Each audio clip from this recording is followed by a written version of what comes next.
here to teach you a basic intro to Photoshop. And what I'm going to be doing today is turning this picture into this picture. Now these are some pretty simple tools, and mostly it's just fun to play around with them. And you don't have to uh, alter yours this much. It can be very little changes or more drastic changes. And being that this is a creative process, it's totally up to you what you do with these tools. So I'm coming to you from the Elliot Lake location for Digital Creator North, and let's get started. So the first thing I'm going to do is I'm going to crop my photo. Now, this is just because I already know that I don't want portions of this photograph. So I'm going to tighten up the frame and make it a little bit more the kind of frame that I want. So in order to keep the aspect ratio that I've already shot in, as I dragged to the corner, I held Shift on my keyboard, and then I'm going to hit Return or Enter on a PC to make that happen. Okay, so the next thing I'm going to do, I'm going to Command 0, and that will zoom in and bring the whole frame up close. And then what I'm going to do is I'm going to adjust levels and my color balance. Now, color balance will help create a mood, and levels are just small adjustments to light.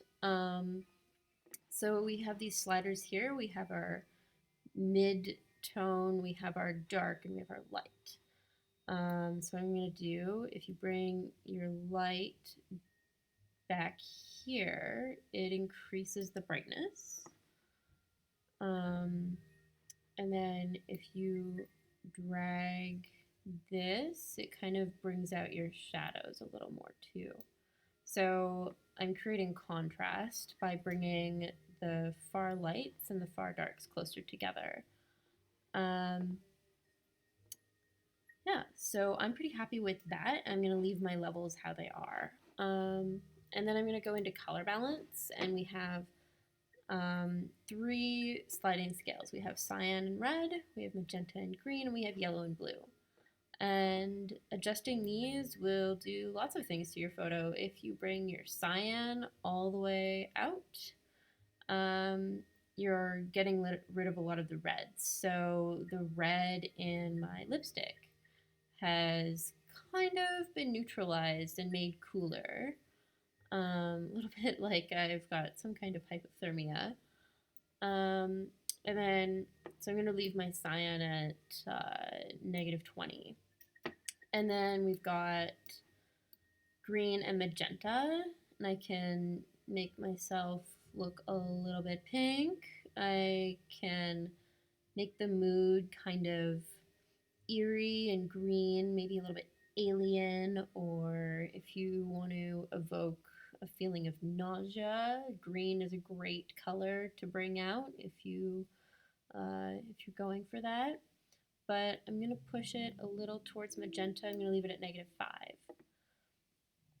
And then what I'm going to do with yellow and blue, I'm going to push the blue, and that's going to cool down the photo and give me the look that I want.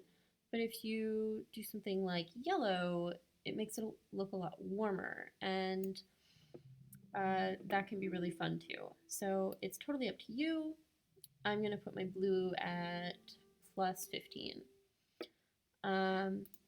And then we have these layers here. We have our background layer, which is where our photo sits, and it's locked. I can't do a whole lot to it. I can't cut pieces out. I can just click that lock to unlock it.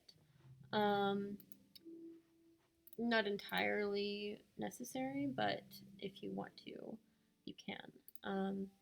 And then what I'm going to do with my layers is I'm going to Command-Shift-E and flatten my image.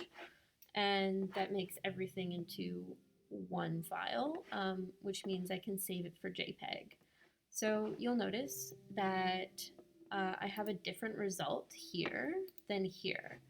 And that's because when I did the other one and went into levels, you see this drop-down menu. You can adjust red, green, and blue. So what I did for this is I brought the blues out by making them a little bit more focused. I adjusted the green, and I'm reducing the range of light for each of these colors. And it kind of reminds me of some kinds of film will have this this kind of color to them that I really like. Because I work in film when I can, and I'm gonna flatten my layers again, and then I have something that's a little bit closer to this one. Okay, so that is basic adjustments to a photograph, and I hope you found this useful. Yeah, so that's me signing off.